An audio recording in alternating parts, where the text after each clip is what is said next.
Good morning, afternoon, good evening. This is the scene for the Howling Wind, a War of the Apocalypse joint set in San Diego. The Tolia is talked to Jesse, and Jesse said things to him, and he was like, "Oh, okay."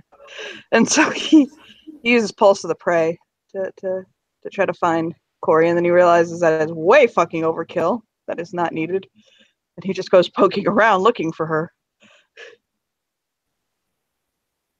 It's not hard to find her. She's probably sitting under a tree someplace because it's not like she lives here. She doesn't have a house here like everybody else does. Raw. She's sitting under a tree and attempting to read a book on her tablet. So she's seen him around. He's kind of hard to miss. He's about 7'4", but that doesn't quite matter to her as her father is a troll. And like 11 feet tall or something. Yeah.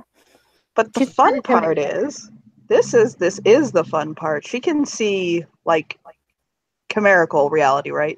She has the merit, right? Okay. So Soul of Mountains is 7'4", big guy, big silver fang. But he still yet has this drawn nature. Like he has this pulled into himself on a chimerical level.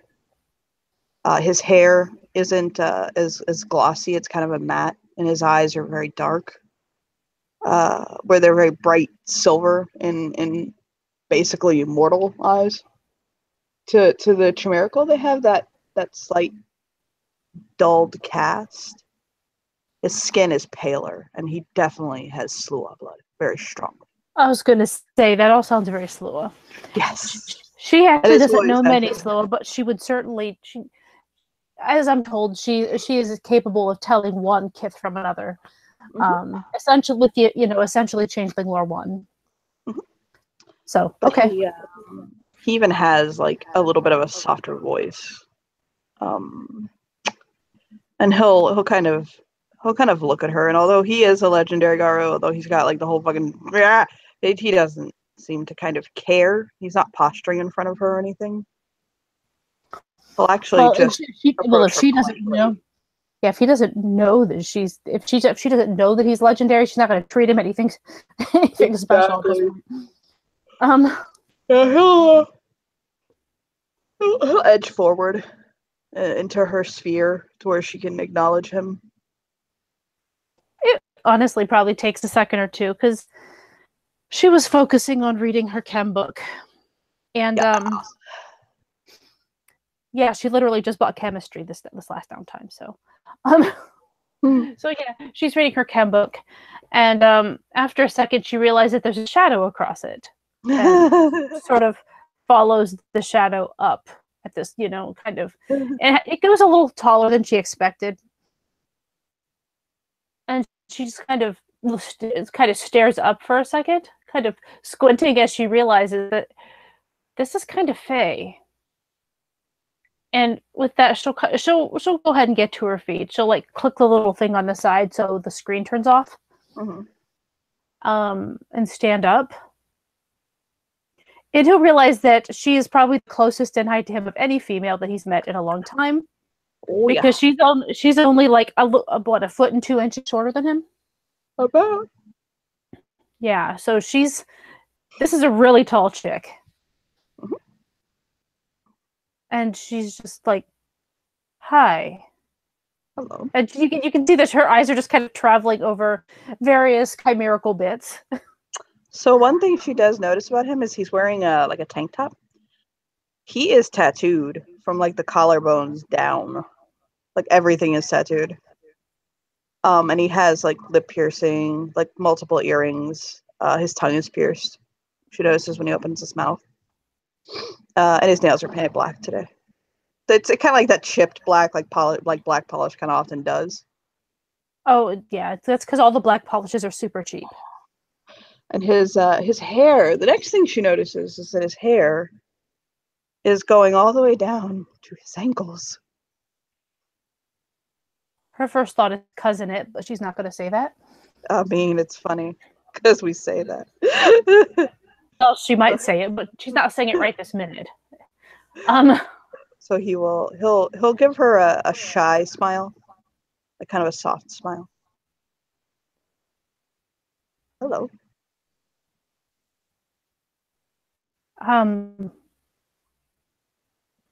Hi, yeah. And she'll offer a hand and just say, I'm Corey. I'm Tolia. Nice to meet you. You as well. And she's still kind of, I mean, she's trying not to be like really rude or anything, but she's just kind of, the eyes are definitely kind of darting from place to place, if you know what I mean. She's not going for creepy, but if it comes off that way, I guess it does. It's more curiosity because she does have that as a flaw. So, admittedly, there is a lot to take in about this man. There's a lot going on. It's like, one of those things where like it's the longer you look at it, the more it kind of draws you in a fascinating way. That keeps happening. And you know what? I'm not even gonna roll it because I could just roll curiosity, but I'm not gonna. She's just gonna say, Slua? Da. My mother was a Slua.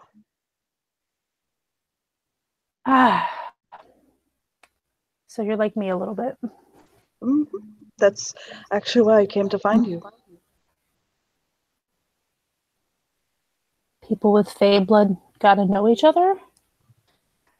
Well, no, but that's actually what I wanted to talk about. There are several people on the sept who have Fae blood and are Canaan. And just as kinfolk sometimes find community in each other,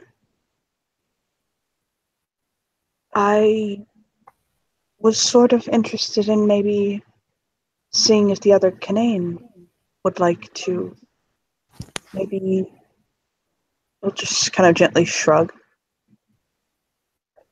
get to know each other better. Oh. I mean, I've seen some Fae around here.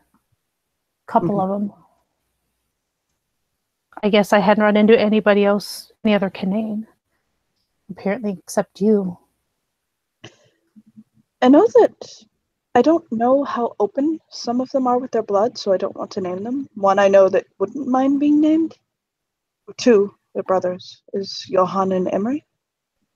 Their father is the local duke. Okay, I don't think I know Johann, but Emery I've met. Was dating Cora, right? Mm-hmm. Hold on. Yeah. Well, I mean, I'm not secretive about mine. I mean, I carried in my deed name. He'll chuckle. Noticing now oh, yeah, I didn't put that together. Yeah. Let's just say that my old sept, when I was a cub, some people didn't like some of the things I did, which isn't shocking since I'm a Ragabash. And, well, there was a deed name given to me that somebody thought was funny to make a pun about my dad. Or a joke or something. Not a pun, but whatever the hell it is. He'll smile. He seems quiet. It doesn't seem like he speaks a lot. Well, that's slow. Yeah, exactly. It's just, it really is one of those things where, God, he's 7'4", but really, Fae-wise, does not own that space. He'll just, he sort of tilts his head, looking at her, just kind of curiously taking her in now. I don't think I have as much chimerical as you do. I'm just really tall. As I understand it, I have a very heavy measure of my mother's blood. I know that I have one of her gifts. but it is not something that a Garu could not learn. He has heightened senses.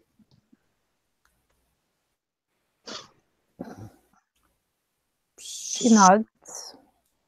Not quite sure, because she's not exactly sure of all of the details at this point of that.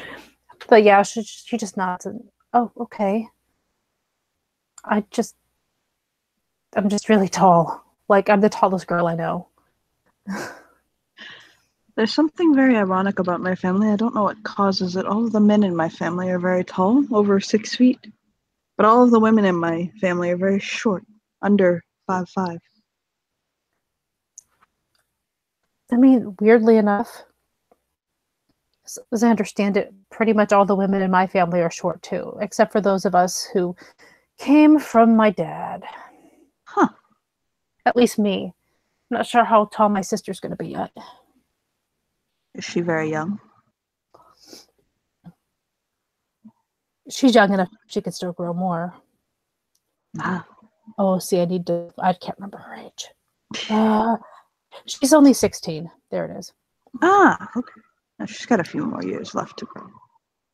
Yeah. So I'm not sure if she's done yet. Not really sure about how she's going to pan out. And God knows about my brothers. One of them's only 2. Oh my. When I was the little boy, I was very, very small for my age. Smaller than average.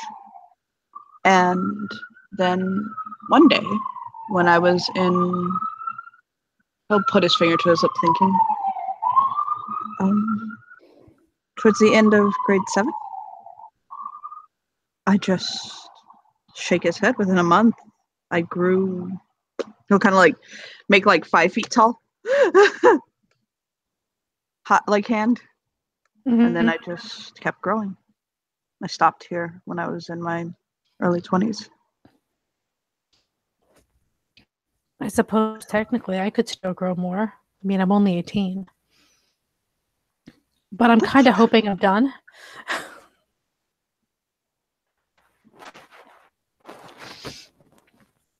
I mean, it's awkward enough trying to find pants that fit already. Oh, I have to have mine bespoke. I see you understand my pain. Oh, no. The only difference is between me and my dad is, well, let's see here. He's like 11 feet tall. Oh my. And blue.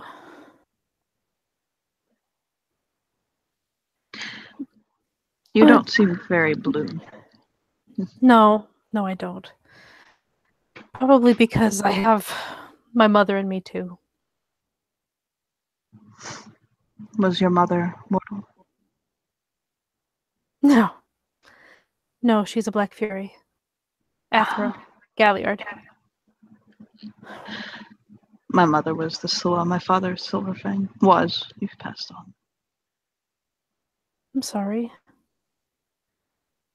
He frowns. You know when you smile softly, but there's a frown in your eyes. Mm-hmm. He does that, and he says, "Thank you." The loss was a significant blow to the nation, but I'll shake his head. To me, it was. He just stays silent. Have you? She sort of changes the subject just a little. Mm-hmm. Have you heard of a Silverfang by the name of Jacob Clay? I'll shake his head, no. He's an Athro. Used to be my mom's beta before she left her old sept, and now he's pretty much family. Mm-hmm. I spent many years in Egypt. I was born in Uzbekistan, and I spent many years in Egypt after that. When I finally did move to the States, I was very isolated in Boston. Well, they met in New York City, Sept of the Green. You know, the battle zone in the middle of... Yeah. Stories I've heard. Yeah, I've been there. But I mean, I've been through town, and I suppose maybe they took me into the Sept. I don't really remember.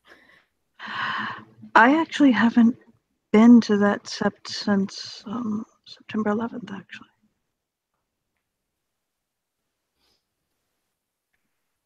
I assume you mean of 2001? Mm-hmm.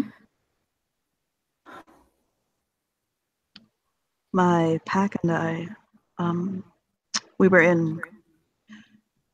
Do you mind if I speak? No, go ahead. My pack and I were, we were in the complex, not the two towers themselves, but the complex on September 11th, 2001.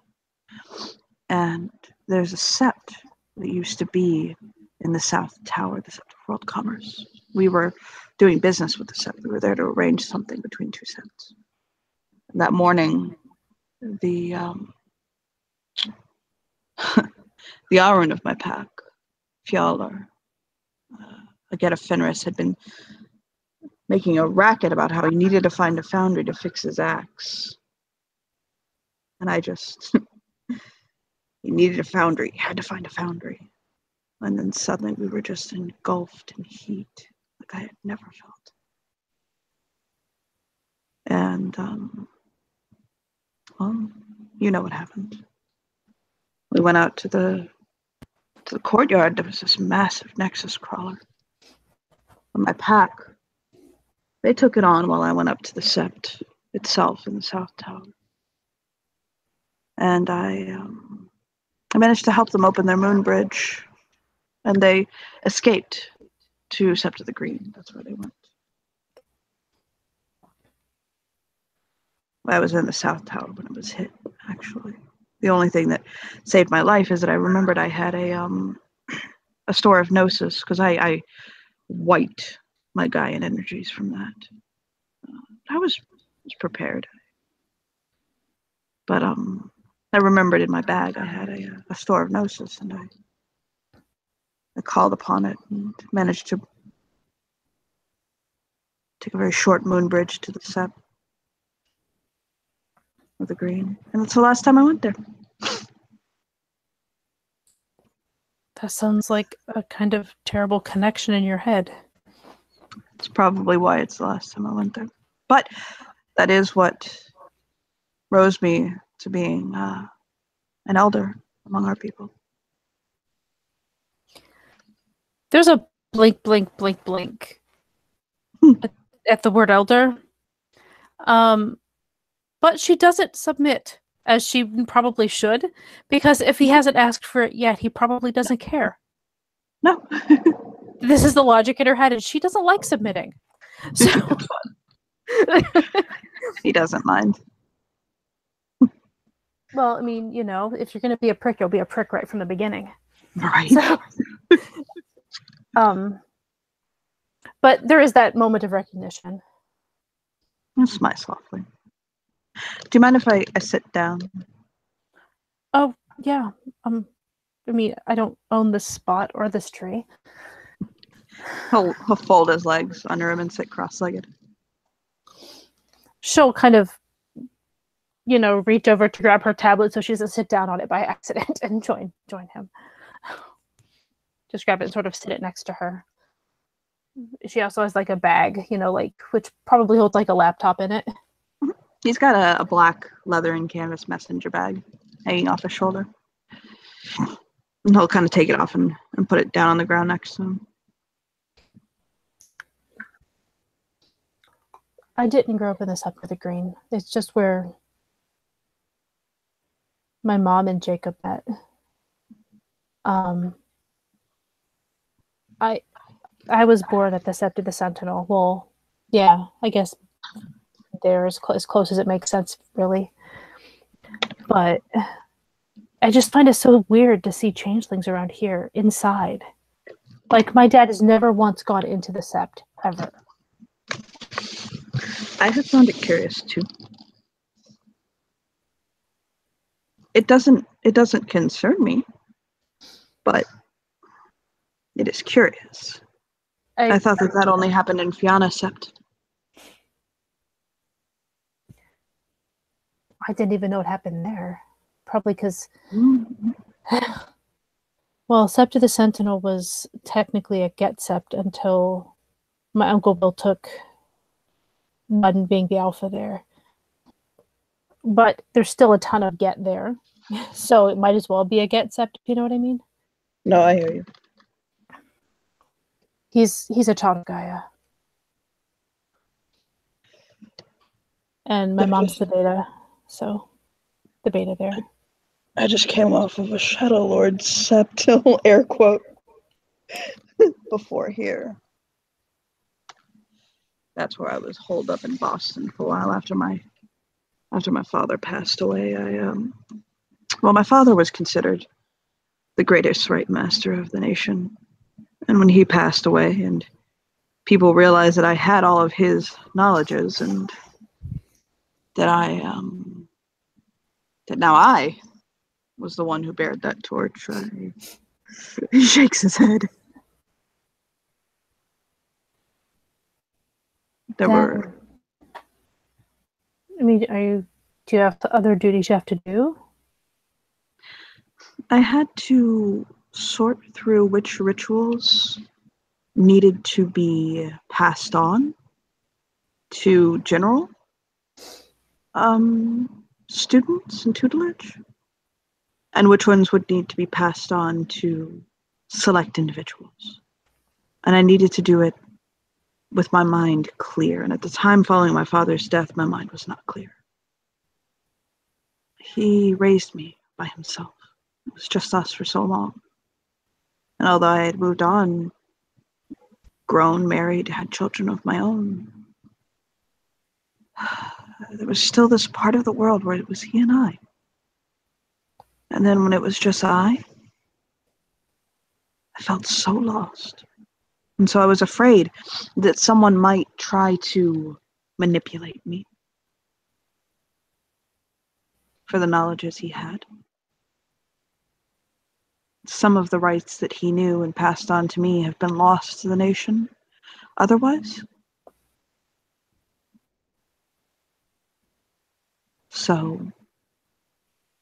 and some of them have been lost to the nation for good reason. She nods. I'm afraid I don't have anything nearly as important to claim that I've done. The best I can claim is trolling an Adrian Arun when I was a cub.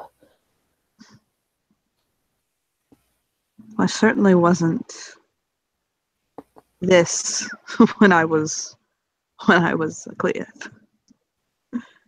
I was, oh God, I can barely remember those days. I have a few snippets, but little things. I used to think for some reason that fighting and eliminating kudzu plants and spirits was of dire import. What's a kudzu? It's a plant. It's a growing vine. It wraps around things. It'll completely cover structures and rot out all other plant life except for kudzu. And when I was younger, I was convinced that it was of the worm and that it needed to be eradicated. When in fact it's really just a plant? Exactly. I wasn't proud when I realized what I was fixating on. And for a short time, they called me Howls at Kudzu.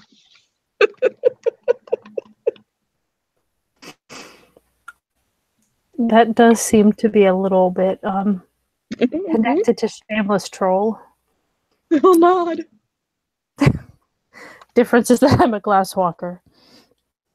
Well, I'm a Silver Fang, so it was quite a deed name to bear. Now I actually ended up going back to the deed name my father gave me after he passed away when I was younger. He called me Soul of Mountains. So I have a question. Mm-hmm. Jacob told me once that Silverfangs don't usually have deed names because their given name is good enough for them. Nah. Is that wrong? Because he's an Athro. As I understand it, it is royalists who tend to have that view. And it's renewalists who will tend to take deed names. If I follow things correctly. My family aren't royalists, they're renewalists. Oh, okay. I believe that's what it is. I just figured it was a fair question to ask because I was like... Mm-hmm. No, that's totally fair. My cousin, Arcady, was deed named Ice Claws. He passed on quite some time ago, but he bore the name Ice Claws. I've known other Silverfangs who bear a deed name, but I think also I believe, please don't take this as authoritative, that the reason may be, as you said, that their name is enough, but also with the mercurial nature sometimes that deed names can have, and the fact that they change, it's hard to build a legacy off of that. Yeah, well, I feel certain that until the day I die, someone is going to keep calling me Shameless Troll, and it'll be fine. I went back to my deed name. I had a few. How's it Katsu? Nyla Bone. I had a very rough Cleith time. After that, it was Silver Tongue. It was called Silver Tongue for a while.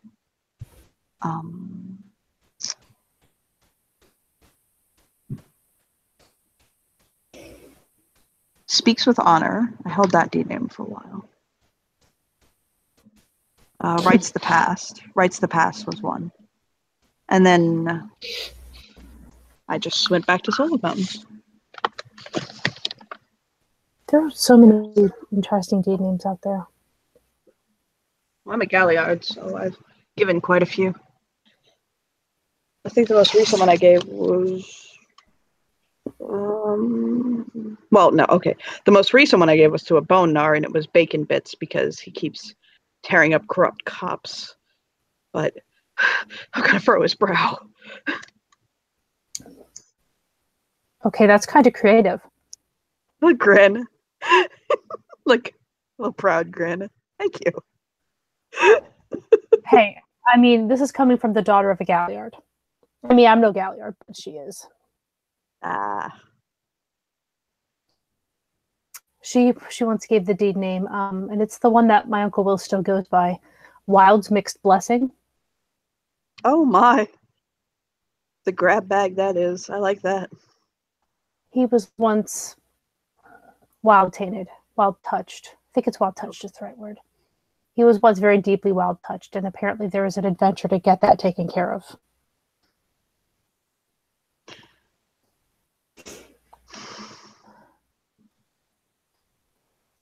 Because it was very much a very big imbalance at the time, as you might understand.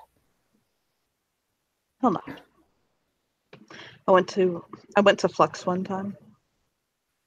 I was passing through. I do not remember where I was going, and the mission was considered a failure because when we went into Flux, we all got ejected from Flux into the atrocity realm. Remembering that we had left for a mission, forgetting what the mission was. So. Well, it sounds like they were just messing with your head, or Flux was anyway. Mm-hmm. But as I understand it, I think that might actually be where Uncle got it from in the first place. They went there for some reason. I also grew a second tongue. That was not fun. I kept choking. That had to be corrected immediately. His eyes are wide. So do you think the changelings are wild creatures? I think that is fair. I think that they are a parallel to the wild. I wonder if that is a way for us to look at it through our lens. You know, it's what's familiar to us, the wild. I And so mean, that's how I've we heard both understand sides. it. Well, you and I both have, it sounds like. Well, what did you hear? I just know that my mom told me once, because she was able to sense wild. Which is a gift I hope to learn soon. That she used it on some changelings once, and all of them definitely were more wild than your average human, although not in the crazy range. No, not in the crazy high range, but more so, like kind of like an eccentric artist kind of wild. That's what she told me. So I figured this seemed a legit time to ask the question. I mean, that's some evidence that leaning towards that, right? I had actually never thought to do that.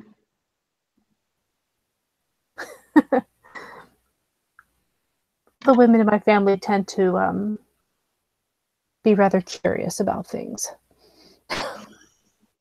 Oh, how I can empathize with that. I married a Bubasti Bastet.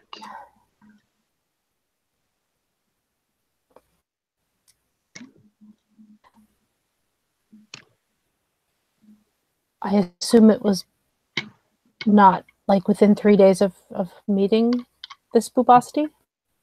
Oh. We actually had a long courtship. We dated for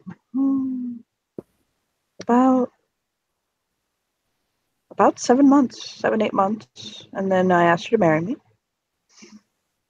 And we were married, I'll think for a moment, it took about 5 months to pull the wedding together.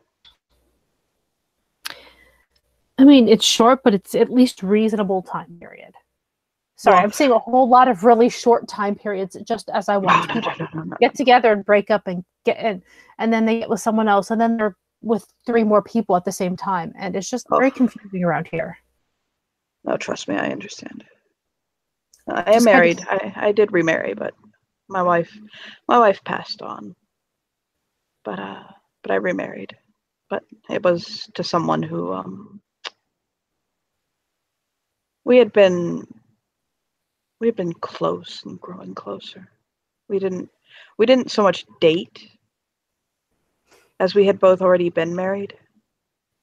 And I was a widower, and she, well, different circumstances for her, but safe to say that it wasn't our first time. So for us, it was less of we dated, things like that. And we decided that our lives complemented each other, and we were fine to bring them together.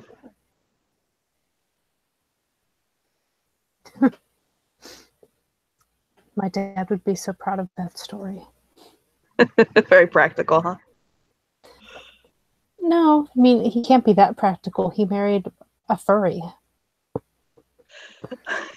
Closes his eyes and laughs. My son says that.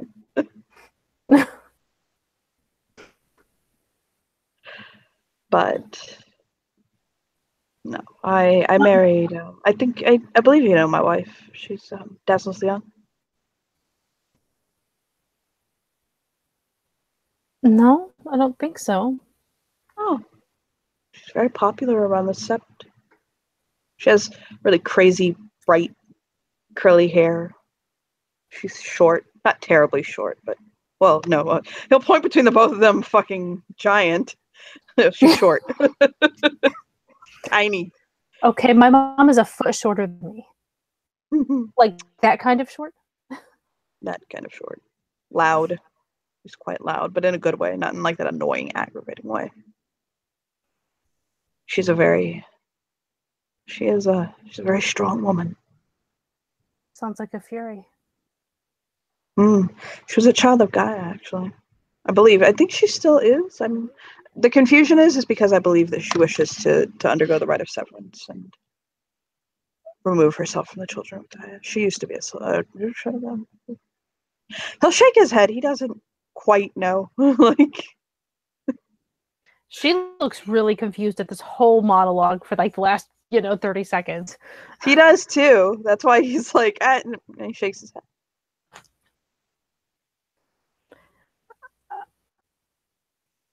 Caught off by the tribeless thing. Kind of, yeah. I mean, usually when you pick a tribe, you stick with them for the rest of your life. I mean, that's how it's always been where I'm from. I mean, don't get me wrong. I didn't go with what my mother would have wanted. No. I'm stubborn, and I'm not going to let my blood decide what tribe I'm going to be in. That's my choice. Well, but I've chosen a tribe. Mm-hmm. And that I assume I'm going to be there for the rest of my life. I am actually the one who devised the ritual to do it, the ritual of severance. I don't necessarily agree with it, but I also feel a responsibility to the legend of the rite to help when it's called upon. I wouldn't take away people's free will. Exactly, so that's why I devised the rite. Yeah, that isn't what I meant. I just... unless there are extenuating circumstances, I kind of feel like... I mean, it shouldn't be like getting married and you can just get a divorce all the time. I understand. I believe you're only... I'm the one who created the rite. You're only allowed to do it once. He'll shake his head. That he can speak with authority on. He's the one who made it. His humility is really showing. I just know it's kind of like that I made does this. But I mean, okay, it's cool. Like, it's not my life to choose kind of thing, I guess. I just have thoughts on the subject. He's so with her. They're on the same page. Don't worry. As I understand it, the ritual was devised because, and this I have to give him credit on, Man with 1,000 Faces noticed that when one is performing the rite of passage does not inherently, in and of itself, tie you to a tribe. It is only that which deems you worthy to be recognized as a brother or sister or themsome in the nation.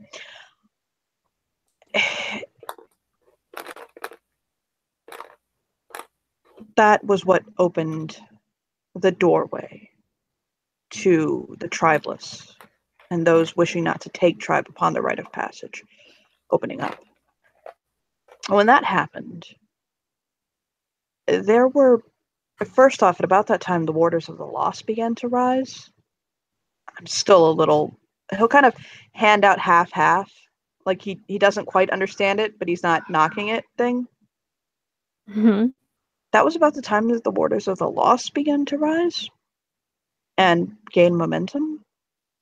I believe that between those that felt forced to join tribes, I think this is not unheard of in the Shadow Lords. I know it's not unheard of in the Silver Fang. Certain others, unfortunately, the Fianna can be seen as one of those tribes. And for those who wanted to join the Warders of the Lost, or who just wanted to divest themselves from a tribe, I believe that was the language they used when they asked me to create the ritual, as to why they asked me to do it. I mean, there are some situations I can understand, where maybe you wouldn't, perhaps, like I said, extenuating circumstances. Like, as an example, maybe you were... Well, actually, this was what happened to my aunt, who was also born with Black Fury blood like me. But she was adopted by a Glasswalker family. And this is my blood aunt, by the way, not just like an honorific kind of thing. Okay. She was born with Black Fury blood, same as my mother. But they're sisters. They got split up. There are reasons behind that. But, well, let's just say the quick version of it is apparently their mother joined the Black Spiral Dancers. And they were worried for her children's lives. So they were separated and adopted out. Now, she was taken in by a Glasswalker family. Now, the reason she actually did join the Glasswalkers. That's what suited her, and that's fine. But my point is, what if say she joined that? Say she had decided to join the Glasswalkers just because that is the only tribe available in that sept, because it is a Glasswalker sept, and that's all we have here. But then she realizes later that she doesn't really fit in, and she really would fit in with, I don't know, something else, the Children of Gaia, just to throw it out there. So, I mean, in situations like that, I can certainly see why there should be some method of doing it. Because free will is a thing and choice is a thing. It leaves the option available. Right. Without it, unfortunately, the only way to divest oneself of the tribe is through ostracization or going to Erebus, and Erebus is quite a way too. That's where I'm told they had to go to clear my my Uncle Will's wild touch taint, whatever. That's where they had to go. I had to do a term in Erebus, actually. I've never been. I don't know much about the Umbra. I'm not going to lie. I have a lot to learn. I think the easiest way to access unlocking the knowledges of the Umbra or picking what draws closest to your heart. To me, I like to go to Tembia, the planetary reflection of Venus. I love the plants and the life that thrives there.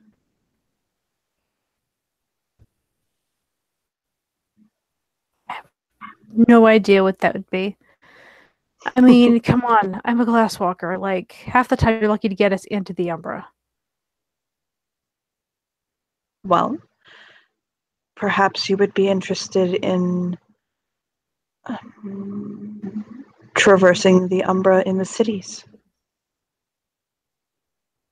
I could see where the Umbra in the wilderness such as this might hold little appeal to you, but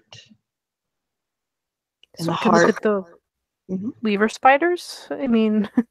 there is so much more to the Umbrascape of a city than the Weaver spiders. I'll be honest. I mean, I'm sorry, I didn't mean to cut you off. No. Go on. Go on. You gotta hate this medium sometimes. I mean, I think I'm better able to cross than many of my brothers and sisters. I'm more connected to Gaia, I suppose you could say, than many. But that doesn't mean that it's something that I guess is something I naturally think to do. You know what I mean? I don't even like shift into lupus unless there's some real need. I'm good being a human. It's fine. To be honest, I don't take my lupus form that much either.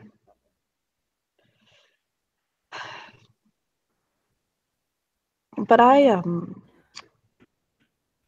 sometimes like to shift into the Umbra in Boston, actually, in the city, and just... if you don't bother the pattern spiders, they won't tend to bother you. They're very set on their task, you see. And as long as you don't disturb them, as you're not a part of their equation, their programming, they'll leave you alone. So there's this entire world, just often very neglected by Garu, that it's almost ethereal, even for the Umbra. The way the light glints off of the webs, and the moonlight reflects off the glass. I know it might seem a little funny to actually romanticize that, but in a way it has its own beauty. Well, you know, since I can't get into the dreaming as much as I might want. She just kind of grins. Do you wish to go into the dreaming? I mean, I can. I was actually kind of just kidding. Oh, okay. I mean, it doesn't mean I suppose I can go. I just haven't had any reason to. I have no idea what it's like around here. Dad's taken me once or twice, but you know, it's really different in the mountains of New York versus. As she just sort of holds her arms out to kind of show the whole everything here. Yeah, he kind of moves his finger around like all this. I'm still lost as to what this is. It's not desert, but it's not. It's like tundra, but desert tundra. I don't think that's a word. I mean, of all the sciences I might be learning, geology is not one of them. Mm-mm. That was not what I got a degree at Oxford for. Right. I mean, I did have a Selkie who was in here with his girlfriend. Offered to take me. Well, I asked if he would, and he said he would introduce me to the Selkies that are apparently around here somewhere. His eyes kind of light up a little. His eyes light up a little.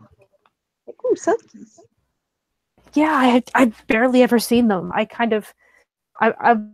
just impressed. I mean, how many Selkies do you think we got in the mountains?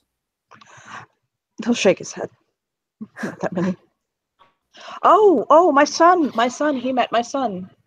My son come running up to me about this demon water puppy. He wasn't a demon. I know, but apparently... He was very nice. He was super quiet, very, very shy. Well, the Slowakins not going to say shit.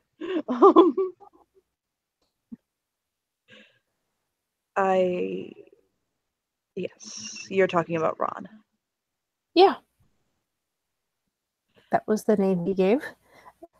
Whether or not it's his real name or not, who knows? Doesn't matter. Well, shrug. Ron Change things have their own Ron ways. wants to be. Nod. I know my mother's mortal name was Ekaterina, but she went by another name. Can't remember it right. I think it was Anais.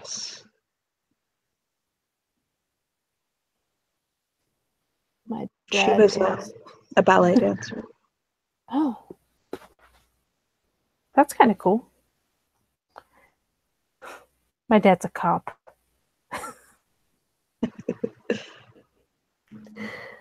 He's a cop. That's where I learned to shoot a gun from. My father was a dyed-in-the-wool, deep, a career Garu, as it were. Yeah, I met one of those recently. Whom? Was it Adelheid? I mean, he could become that. He's still pretty young, if you know what I mean. I think there's still hope for him. In the way of things, yes. But my father was certainly a career Garu. He was Galliard. And yeah, he'll just nod with big eyes. It's all I ever knew my entire life was the nation. And to be honest, I knew some of my mother's world. But Yeah. My dad is Sir Dimitri Braun ap Gwydion. Gwydion. The Gwydion troll. that is the powers that be, are Gwydion. Well, it doesn't. I mean, I suppose I could just go throwing out names, dropping names and things if I needed to, but I don't. I'm not sure what good that will do since I myself am not a Gwydion. I don't. The the Duke. His name is Devon. He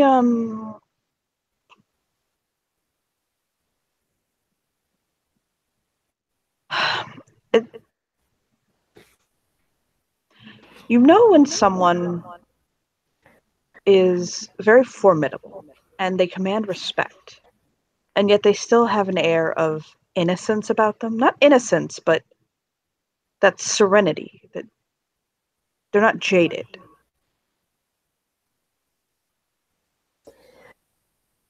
I mean, I understand the concept of what you're saying. And that's how he is.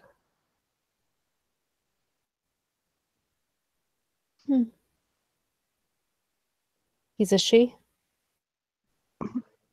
An autumn she, I believe. I don't believe he's Arcadian. Oh, the Gaia. I've met maybe a handful of Arcadian she that I could. He just shakes his head with the same face. I mean, Autumn, she can be pretty bad, but at least there's hope for them. Not a very big fan of Arcadian she.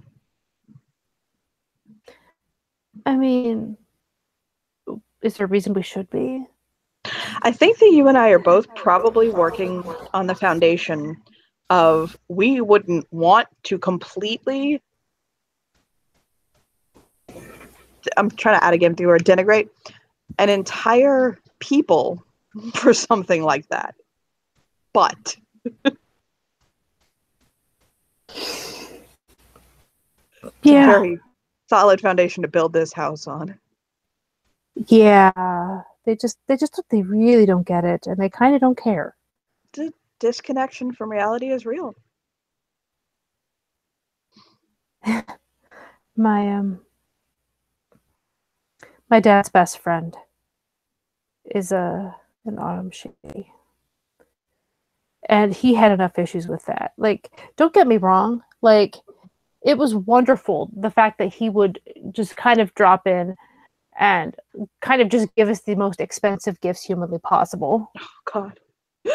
Yeah, like, I think I'd have no idea how many PlayStation 3s there are in my house. Or 4, whatever we're at now.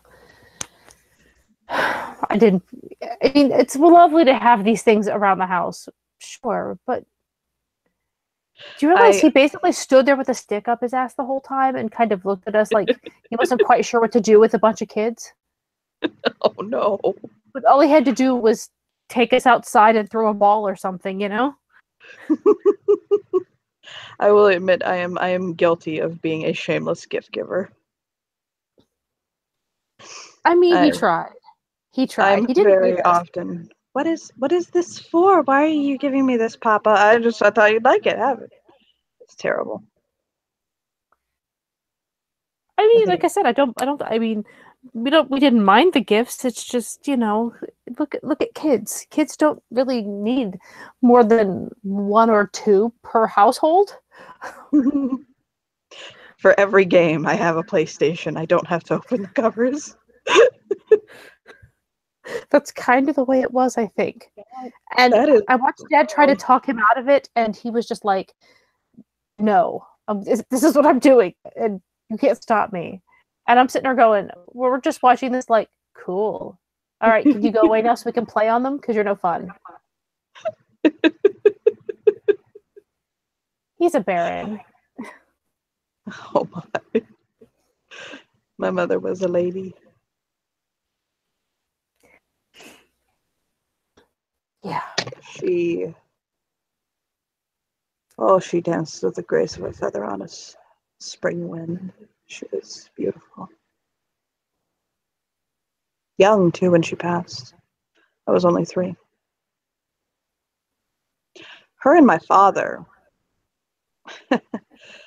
you were talking earlier about people getting together and marrying very quickly. Mm-hmm. Technically, they did.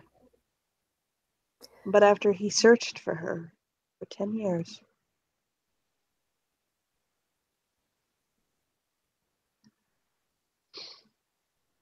Do you want to hear this one? I mean, if you have a story you want to tell, since when should someone in the governation say no? When my parents were children, they went to a wedding. This was in Uzbekistan. And it was unfortunately 2 organization families. So they were checking weapons at the door. It was that kind of party. And my father and mother, they were little, around 8, 9-ish. And my father had been, as it was customary at the time, working all day, running groceries. He sits down at the table after this wedding, famished. And he gets served a bowl of French onion soup. Now, a fight broke out between the uncles of the bride and the groom. One of them managed to slip a switch razor in. And he cut the ear off of the bride's uncle. It went cartwheeling through the air and landed right in my father's soup. But he was so hungry, he scooped it up and flicked it and went to take a bite. When he did, he heard a scream. And a small, young girl passed out. He ran over to her and he scooped her up and he looked down into her little eyes and apologized profusely for throwing a severed ear at her. And they talked and they danced and they had the evening. Now my father, for some reason, as children do, decided that night he was going to marry her. You know how little children can do like that? Oh, I'm going to marry this person when I grow up, you know? Mm-hmm. Well, he did that. And we decided it wasn't enough that he was going to marry her, that he needed to be a good husband. So he poured himself into learning how to support a family, he put his finances in order. He worked very hard so that he could provide a very good, stable foundation for her. Saved up money for a home. All the while he looked for her, for this little girl. He asked around, he said, her nickname was Katya. Where is Katerina? Where is she? Well, I said, well, we don't know which one you're talking about. Which one are you talking about? They didn't catch her last name. Just Katya. Come on, this was a Russian Soviet community here, so you can imagine trying to find somebody named Katya. Oh yeah, it's a pretty common name, I would think. Oh yeah. But he was convinced he was going to marry her. And that she was the one. Sincerely. And he worked and he applied himself, he kept himself, his nose to the grindstone, and really pushed himself. But he never found her. He actually ended up going through his rite of passage and all of these different things, and his first change, and stayed in the village. Very grounded my family was at the time. One day, he overhears these women talking about that wedding nearby.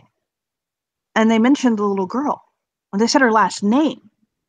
And he runs up to them. And he's like, grandmothers, help me. I hear you speaking of this little girl. I was the boy that night. Can you please tell me where she is? And one said, oh, of course we can. Sergei's daughter. They said she's a ballerina with the ballet. He immediately dropped what he was doing and he ran to the to the hall, to the dance hall. And he ran inside and he looked for her. And he found her. He saw her. He knew it was her. Even after all these years. He said he saw her eyes.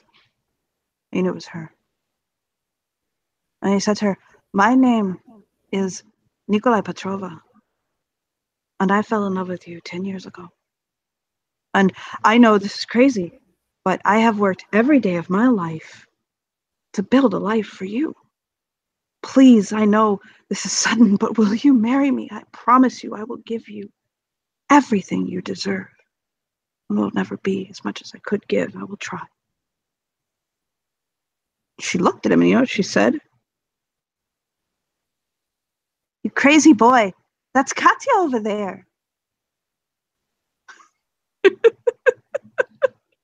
And his heart about fell out of his chest.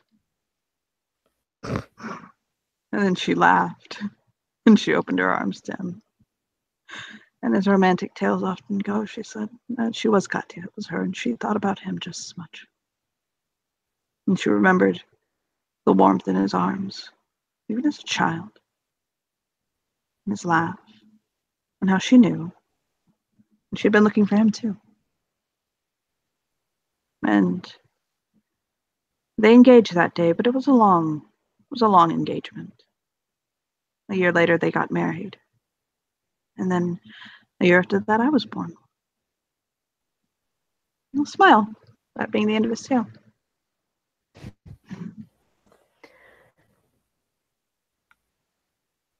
I've heard another story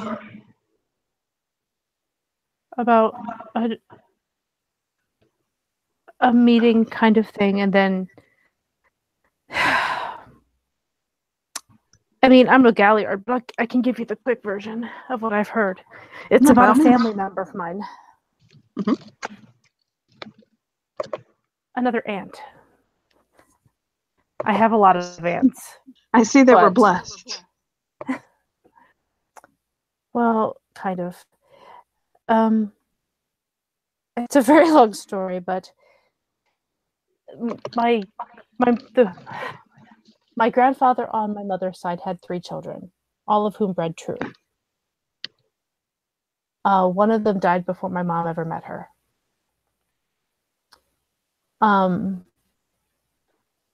But as my mother's picked up the story from him and from some others who told her some of the story, she was actually an Adrian Black Fury. She died protecting her pack from a very, very powerful Black Spiral Dancer. But she evidently met a Black Fury kinfolk. They were engaged within a week, married within 3 months.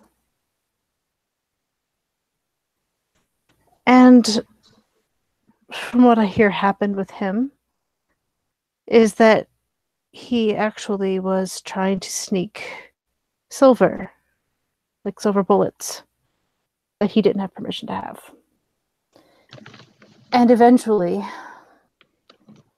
he was caught and he was some sort of ritual suicide kind of thing. I don't know, something. But the point being, not all of those short things work out in the end. Oh, I can understand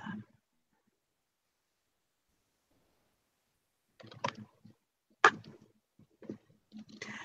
Frowned softly. I do understand she found a love later, though.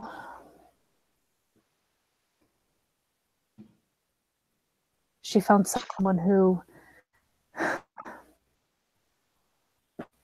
made her heart sing, as I understand it. Not that I really know for sure, but I mean, she did. I mean,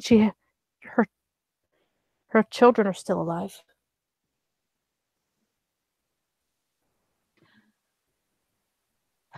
Sounds like a very complicated man. To feel one has to hide things from their own family.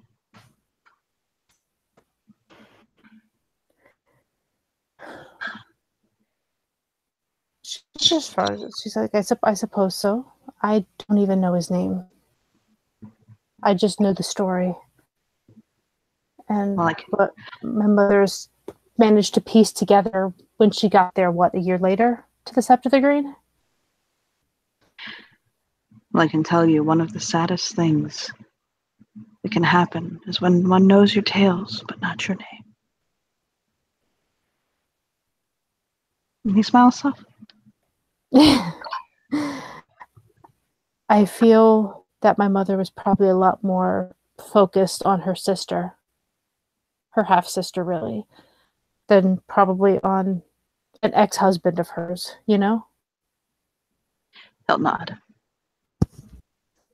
And barely that, to be honest, if the timeline is as you says it is, which I have no doubt it wasn't. Oh, see, it's totally correct. The timeline is exactly correct.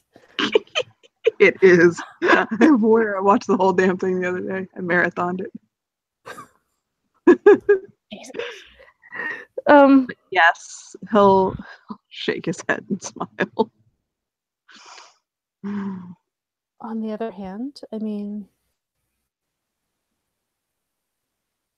I don't know. I've seen a lot of relationships.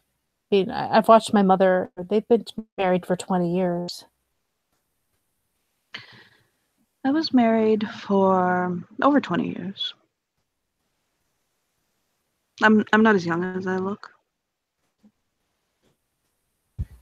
He looks like he's probably in his late 40s. But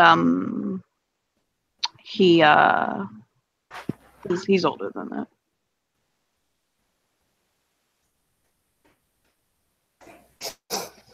She looks down. She's like, I'm guessing I probably look 18. I might even look 17. Who the hell knows? I'm not paying attention to you. I'm just not rolling over your age in my head. Yeah, it's fine. After about anyone under 30, when you're over 50, it all kind of starts to blend together a little bit. So I honestly can't tell how old someone is. I'll have somebody come up to me and they're like, "I'm a bastard," and I'm like, "Excuse me? You changed when you were 5?" Well, my mom swears she isn't really as old as she looks. Something to do with a chiminage that she paid once. I just moisturize. Well, she apparently gave up several years of her life to pay a chiminage. But it kept her alive, and it kept kept her pack alive, and it kept everybody who was fighting with her alive. So, you know, well, I mean, if I was her, I'd regret it a little bit, but not really. I mean, if it kept everybody alive, right? Exactly. So sometimes it's worth paying the price. But she swears that she's not 47 or 48 or whatever. I think all women stop aging at 37. It seems to be like the acceptable top bracket. I don't agree with that, but... Well, I'll worry about that if I manage to survive long enough to become 37. I hope you do. It's the Gyro Nation. We're all living on borrowed time. And tomorrow is not promised. But as far as the Canaan thing goes, I'm kind of figuring out if we should maybe have a potluck or something. Go to the movies, go bowling as a group. He's got that look on his face like, I don't know. I'm just throwing shit out there now. We could find poke gyms and see what the chimerical reality of them is. You know what? I am so there for that. You did know there's one right over there, right? As she sort of points towards the poke gym. He nods. You all just phone up. He's mystic. She just looks at him. She picks up her phone from her pocket and flips it around, opens it up. It's Mystic. Yay! His walking buddy is a Dragonair. Not enough of them around. Hers is the evolved version of Oddish, Vileplume. Vileplume. Yeah, Vileplume. Going on, he has this monster Vileplume. He'll chew his lip a second, and he's like, yeah, "You want to go knock the gym over? It's Valor right now." Damn it, Edelheid's been there again? Yep. I swear to God, I have to go there every day just to keep him off of it. I told him I'm going to hack it sometime just to keep him out of it. Oh. Anybody can win but him. Everybody can win but him. Well, yeah, that's kind of what. Am I not right? Should I not do this? I fully support you. He gives her a look like, we're here. Let's do that. We're Mystic. Let's show our blue pride. She just sort of kind of looks at him, shrugs, and grabs her, like, carefully closes the case on the tablet and tucks it into the bag with the laptop. Puts her phone, and picks up the bag. At the very least, if both of us are doing this over here, it's going to be that much harder for them to take it back. Exactly. And I'm going to continue to ponder this thing. I have a shiny Gyarados to drop in this thing.